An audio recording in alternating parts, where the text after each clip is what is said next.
Yet another super duper easy beginner tutorial that you can do. For materials, go ahead and get yourself some black, white, and clear in a main brand like Rust-Oleum. I'm also painting on poster board today. This is glossy poster board. It's glossy on one side, matte on the other, but we use the glossy side. And go ahead and find yourself a circle. This is a tray I picked up from Walmart. This one takes up basically the whole poster, but get whatever size floats your boat. We're going to use a couple of index cards or 3x5 cards, whatever you call them, and synthetic sponge. We're going to cut off a piece for trees.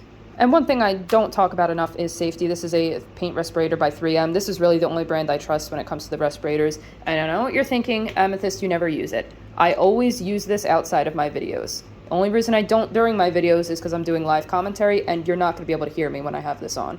The only time I think you can get away with not using it is if you're actually just outside in the open. Even then, you might want to pick up at least the paper stuff.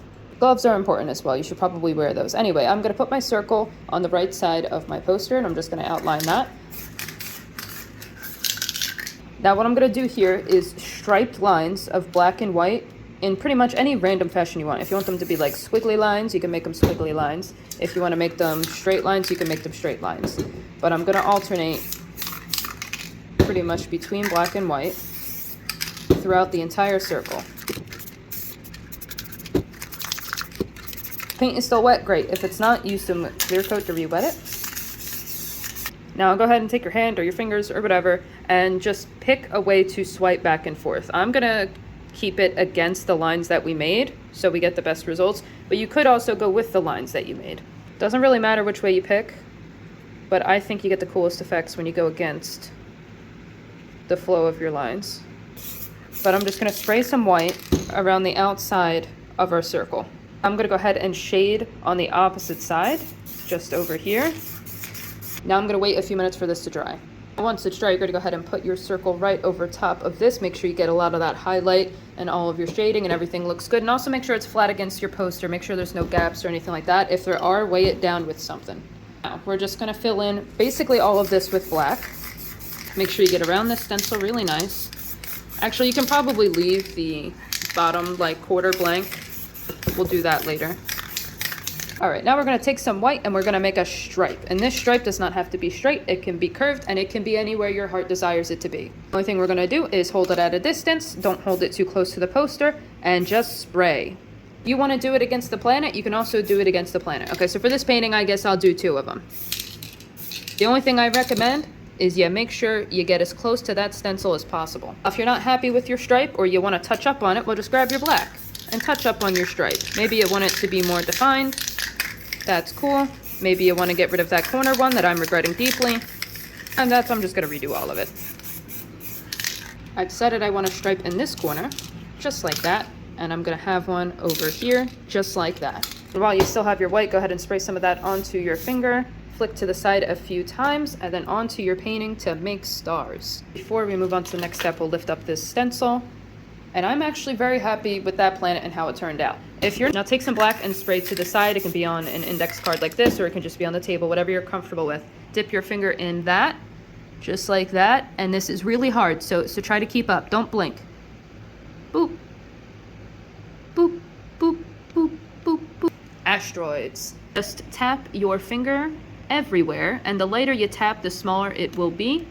And if you want them really tiny, well, then you can do the star method. Get some black on your finger and flick to the side a couple times, and then flick onto your white line of weirdness. We got those floating rocks over there and over there. It's time to move on to our next steps. We're gonna grab our white. I'm gonna spray a line in any fashion that my little heart desires once more. But I'm gonna do it fast. That way it doesn't come out too strong.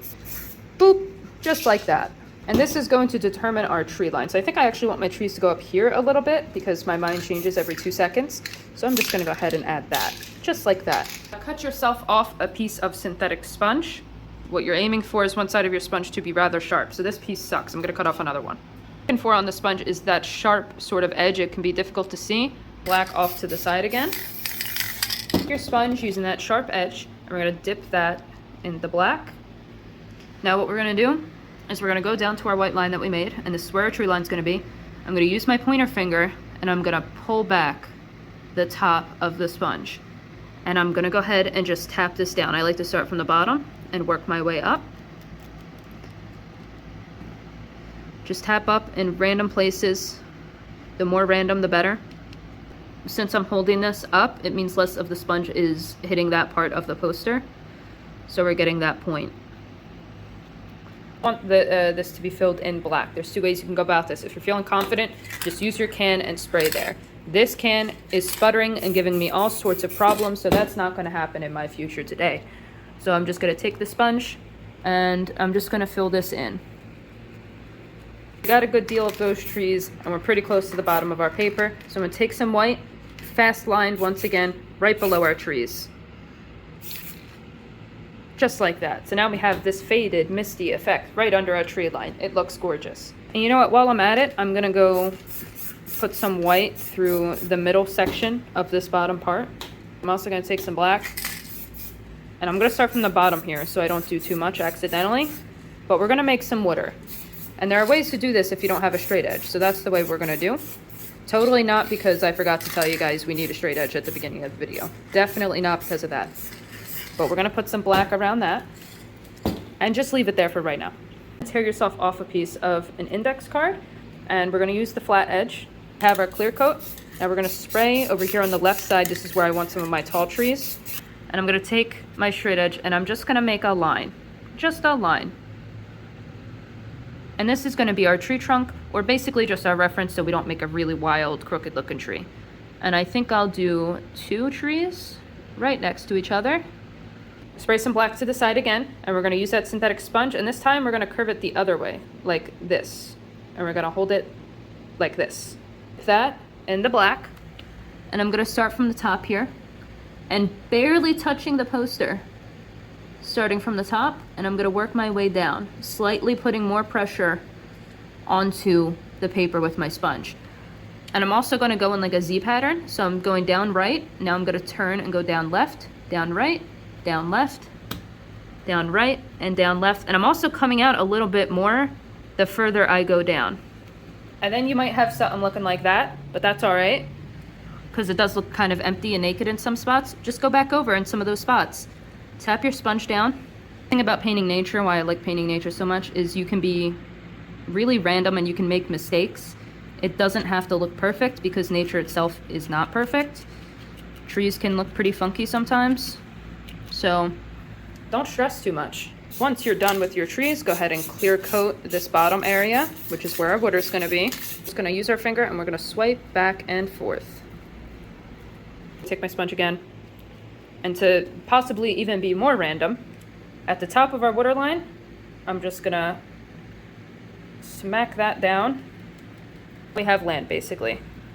And then one thing I like to do, we can add some plant life. So you can hold the sponge however you really want. If you want to curve it like this, well then you could start curving it like that. If you want to curve it the way that we were doing those back trees, we can do that. Do whatever your little heart is desiring. Put some white down. And using that piece that we just ripped off, use a flat edge again. Have that white on the edge, and we're just gonna scrape across at our water line there. We'll go ahead and do those little white lines, and you can come off the water line a little bit if you'd like to go down here. Take some clear coat and seal up your painting with a nice even layer. Sign your name at the bottom and give it a nice little squiggle. And you're done. I don't know how long this video is gonna be. I feel like I did this for a really long time. I feel like I was talking a lot. But we got to practice our trees, got to practice our water, our planets, and we got to learn how to make asteroids, which I know are gonna be really difficult for a lot of you, but don't give up. Nice.